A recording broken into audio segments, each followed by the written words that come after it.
क्या ये इत्तेफाक हो सकता है कि जनवरी में ज्योति मल्होत्रा पहलगाम आती हैं, मार्च में पाकिस्तान जाती हैं और अप्रैल में पहलगाम में दहशतगर्दाना हमला होता है।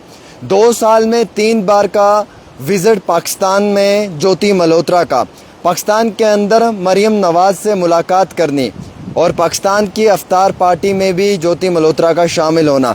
इतना ही नहीं बल्कि ISI के शाकिर का नाम जो है वो जट रंधावा के नाम से सेव करना। इसके साथ साथ मैं आपको ये बताना चाहूँगा कि इंस्टाग्राम पे 2 अकाउंट्स को फॉलो करना, एक तो इनक्रेडिबल पहलगाम के नाम से और दूसरा खुद का प्राइवेट अकाउंट। 2024-25 में पहलगाम का विज़िट किया, मार्च 2025 में पाकिस्तान का विज़िट किया। ISI के साथ कनेक्शन में इन्फ्लुएंसर बनकर काम कर रही थी, पाकिस्तान के साथ एक मोहब्बत थी उसकी और पाकिस्तान के लिए जासूस बनकर काम कर रही थी। पाकिस्तान की हाई कमीशन में अफ्तार पार्टी में भी शामिल रही। 2023 में 10 दिन का वीज़ा मिला, अप्रैल 2024 में एक विज़िट किया, मार्च 2025 में एक विज़िट किया, मरियम नवाज़ के साथ एक इंटरव्यू किया और आखिरकार शाकिर का नाम क्यों जट रंधावा के नाम से फ़ोन में सेव किया, ये सबसे बड़ा एक सवालिया निशान खड़ा होता है। 5 स्टार होटल्स में एंजॉय करना, घर से इतनी अमीर भी नहीं थी, बाप एक कारपेंटर था, बाप को ये मालूम भी नहीं था कि बेटी किस किस मुल्क में घूम कर आई है। चाइना के मुल्क में जाना, बांग्लादेश के मुल्क में जाना और उसके बाद फिर पाकिस्तान के मुल्क में जाना, ये बड़ा हैरान कुन है। उन मुल्कों के अंदर जाना जो मुल्क ऑलरेडी पाकिस्तान के कांटेक्ट में हैं। यूट्यूब और इंस्टाग्राम पे 3 लाख के आसपास सब्सक्राइबर हैं या फॉलोवर हैं। कोई इतने ज़्यादा मिलियंस में भी फॉलोवर्स या सब्सक्राइबर्स नहीं है कि हम ये माने कि जहाँ से मिलियंस में उसकी इनकम आ रही है। हम ये मान सकते हैं कि 2-2.5 लाख जो सब्सक्राइबर हैं यूट्यूब पे, आज वो हर ऐरा गैरा नथु गैरा के होते हैं और ये कोई बड़ा कोई चैलेंज नहीं है किसी के लिए भी। और इतना ही नहीं बल्कि उससे पहले दिल्ली में जॉब कर रही थी 20,000 रुपये पे। अब मैं आपको ज्योति मल्होत्रा की पूरी कहानी को समझाने की कोशिश करूंगा दोस्तों, इस पूरे पर्दे को फाश करने की कोशिश करूंगा। ये जासूस थी और इसने जासूसी का काम किया, इसमें कोई शक नहीं है। और क्या जासूसी का काम किया है ये आप तक पहुंचाना इंतहाई बहुत ज़रूरी है, क्योंकि मैं भी आपको ये बताना चाहूँगा कि हमारे देश के अंदर रहकर कुछ लोग जासूसी का काम ज़रूर करते हैं जासूस बनकर। हर बार जासूस जो है वो एक ही धर्म से नहीं हो सकता है, कभी कभार जासूस का जो है वो कोई धर्म नहीं होता है। और ऐसे ही आतंकवाद का भी कोई धर्म नहीं होता है। जो आतंकवादी होते हैं, मैं हमेशा कहता हूँ कि ये इंसानियत के दुश्मन होते हैं, ये इंसानियत के दुश्मन होते हैं, इंसानियत का कत्ल करते हैं। इसीलिए आतंकवाद को किसी भी धर्म के साथ कभी न जोड़ा जाए, ये बात याद रखें। चलिए आज की कहानी की शुरुआत करते हैं। क्या ये इत्तेफाक हो सकता है, क्या ये कोइंसिडेंस हो सकता है कि ज्योति मल्होत्रा जनवरी के महीने में पहलगाम आती है? देखिए, पहलगाम में अगर आप जाना पसंद करेंगे तो आप मार्च से लेकर जून में जाना पसंद करेंगे। As per the queries most of the people जो है वो जैन के महीने में नहीं जाते हैं, बल्कि मोस्ट ऑफ द पीपल जो हैं वो मार्च, अप्रैल, मई, जून, जुलाई तक जाना पसंद करते हैं। ये जनवरी में आती हैं, पहलगाम में घूमती हैं, 5 स्टार होटल्स का एंजॉय करती हैं, उसके बाद मार्च में ये तुरंत वापस पाकिस्तान लौट जाती हैं।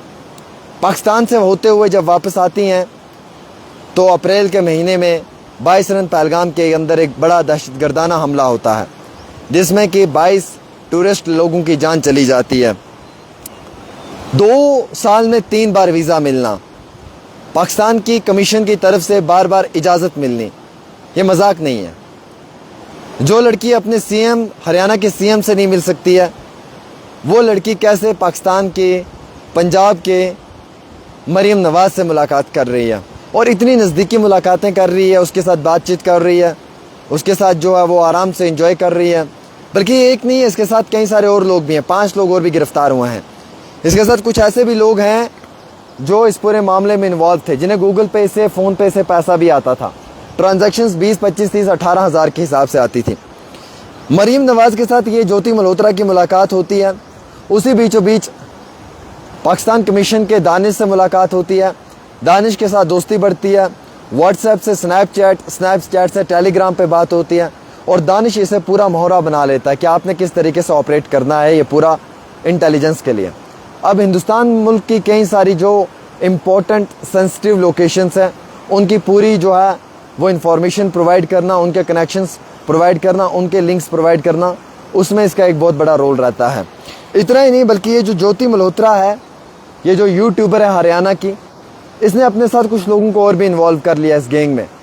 और ये दानिश के बाद जो है वो धीरे धीरे शाहबाज राना शाहबाज, जिसका नाम है, उर्फ असली नाम उसका शाकिर है, ये उससे मिलती हैं। शाकिर का नंबर ही अपने फ़ोन में जट रंधावा के नाम से सेव कर लेती हैं। ऐसी क्या ज़रूरत आ पड़ी कि इन्होंने जट रंधावा के नाम से उनका नंबर जो है वो अपने फ़ोन में सेव कर लिया। कहानी यहाँ पे भी ख़त्म नहीं होती है। इसके साथ 2 लड़कियाँ और रही हैं, उनकी भी मुलाकात करवाती है। वो 2 लड़कियाँ भी दानिश के कॉन्टेक्ट में आती हैं। दानिश उन्हें कहता है मैं आपसे शादी कर लूँगा, और शादी के झांसे में लाकर उन्हें फंसाता है, उन्हें पैसा देता है और उसके बाद उनसे भी सेंसिटिव लोकेशंस की इन्फॉर्मेशन लेना शुरू कर देता है। ये शाकिर और दानिश, ये दोनों ने जो है वो प्रॉपर तरीके से अपना जाल बिछा लिया था और उसमें इस ज्योति मल्होत्रा को ट्रैप कर लिया था, और ये ज्योति मल्होत्रा उसमें ट्रैप होकर जासूसी का काम शुरू कर चुकी थी। अब कहानी इसके आगे शुरू होती है जो बड़ी इंपॉर्टेंट है।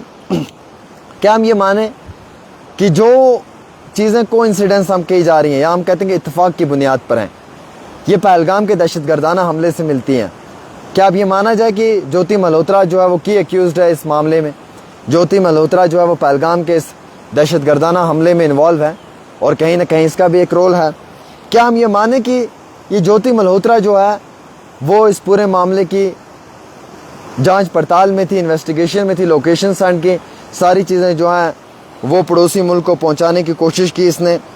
हैरानगी तब महसूस होती है, अभी तो इसका इंस्टाग्राम अकाउंट बंद है, लेकिन पहले जो जानकारी मिली है उसके मुताबिक बताया जा रहा है 2 अकाउंट्स को फॉलो करती थी, जिसमें कि एक इनक्रेडिबल पहलगाम के नाम का एक अकाउंट था।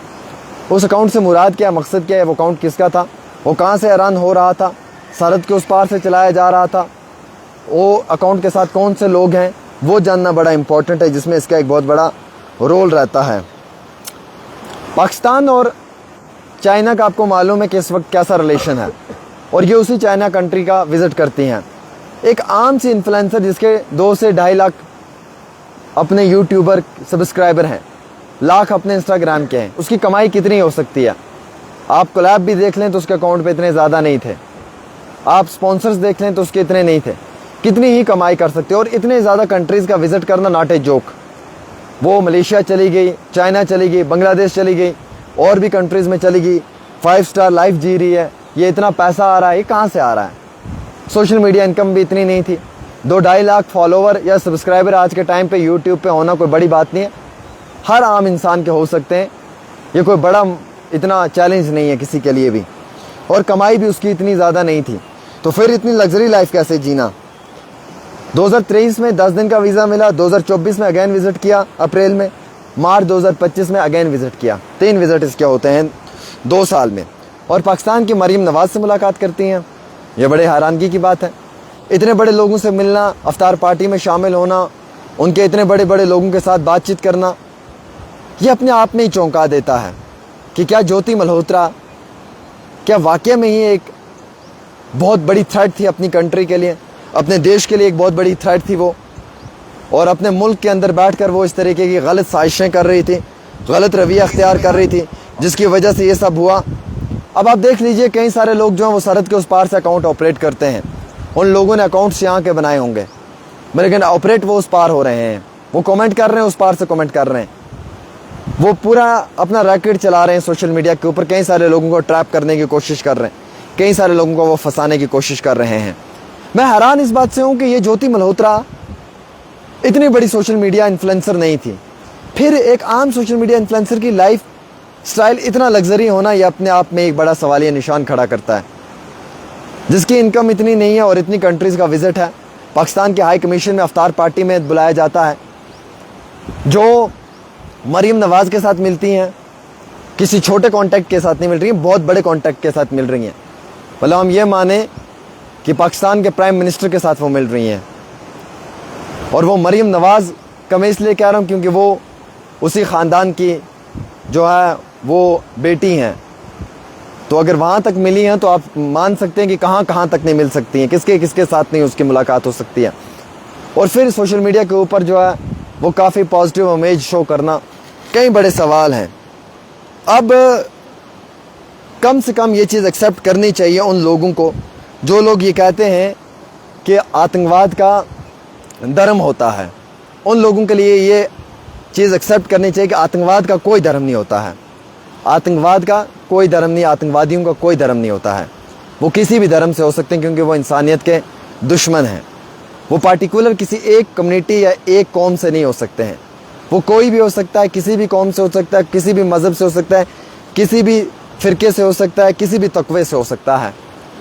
क्योंकि जो इंसानियत का कातिल है, जो इंसानियत का दुश्मन है, उसे आतंकवाद कहा जाता है। और इंसान कभी भी जो है वो इंसान का कत्ल नहीं करना चाहेगा। एक शैतान इंसान, दरिंदा सिफत इंसान, या यूँ हम कहें कि एक गलत इंसान ये कर सकता है। कई सारे लोग जो हैं वो धर्म की बुनियाद के ऊपर हमेशा एक दूसरे को जो है वो टिप्पणियाँ करते हैं। लेकिन आपने देख लिया यहाँ पे कि जो मुल्क का दुश्मन है, जो देश का दुश्मन है, वो किसी भी कौम से, किसी भी धर्म से हो सकता है। वो किसी एक पार्टिकुलर कम्युनिटी से नहीं हो सकता है। इसीलिए मैं हमेशा कहता हूँ कि आतंकवाद का कोई धर्म नहीं होता है, क्योंकि ये इंसानियत के कातिल होते हैं, ये इंसानियत के दुश्मन होते हैं। इन सब लोगों को सख्त से सख्त सज़ा मिलनी चाहिए जो लोग इस तरीके की किसी भी एक्टिविटी में इन्वॉल्व होते हैं। फ़िलहाल आप अपनी राय ज़रूर दें।